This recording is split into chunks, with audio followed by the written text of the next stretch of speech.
मी तसं ठेवणार आहे. पहिला दिलेला शाप म्हणजे देवा तू माझ्या पावित्र्यतेच्यावर घाला घालत नाही.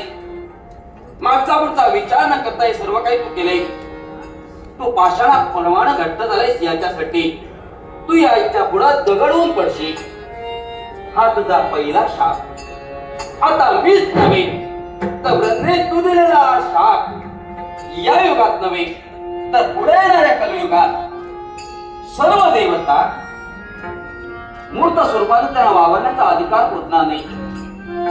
मानवाची श्रद्धा या देवतावर बसावी याच्यासाठी प्रत्येक मानव आपल्या गावोगावी मंदिर उभा करते आणि त्या मंदिरात आम्हा प्रत्येकाची पाषाण रूपानं स्थापना करते. आपली देवता मानून गौर रूपानं आम्ही त्यांच्या समोर बोलू. अशा रूपानं हा तुझा शाप दिलेला पूर्ण होईल. म्हणजे भगवान वृंदाचा शाप कलियुगात पूर्ण होईल. कलियुगात पूर्ण सारे 11 कोटी देव आम्ही पाषाणावर राहू. हा एवढं आणखी काय तर हा दिलेला शाप पण त्याचबरोबर वंदेनं दिलेला दुसरा शाप देवा शाप नाही तो नाही पण याच्या पण तू माझ्या चितेत वृंदा वृंदा म्हणून वेळा कसा होशील. वृंदानं दिलेला शाप आषाढ शुद्ध एकादशी ते कार्तिक शुद्ध द्वादशी या 4 महिन्याच्या कालावधीत हा महाविष्णू या वृंदेत एकसारखा वेळा पिसा म्हणून होय देवा. या राखीत तू 4 मास एकसारखा लोळ आणि वृंदा वृंदा हे शब्द माझ्या मुखावर ते बाहेर पडत होते. म्हणून या 4 महिन्याच्या कालावधीला सारेजण चातुर्मास म्हणून ओळखते.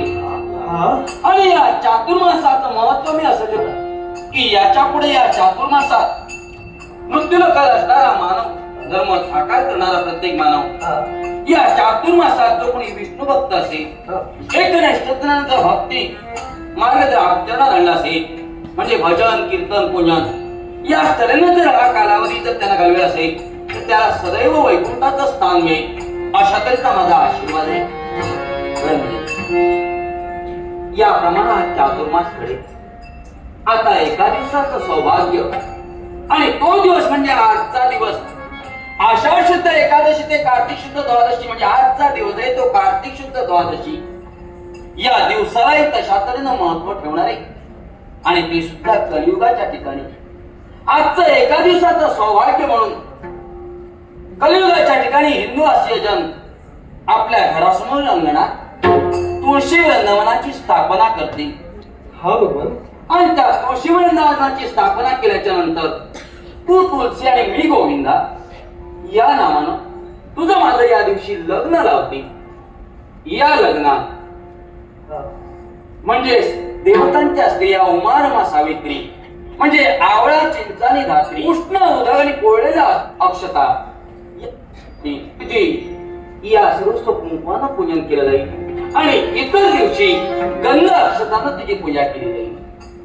एवढंच नव्हे तर जो आपल्या घरासमोर अंगणात तुळशी वृंदावनाची स्थापना करणार नाही त्याच्या घरी 72 कोटी रोग वास करतो. सदैव त्याच्या घरी दारिद्र्य राहणे अशा तऱ्हेचा माझा शापही आहे. जा तुला एका दिवसाचं सौभाग्य तू दिलेलं मला एका दिवसाचं सौभाग्य ते मी निघाले.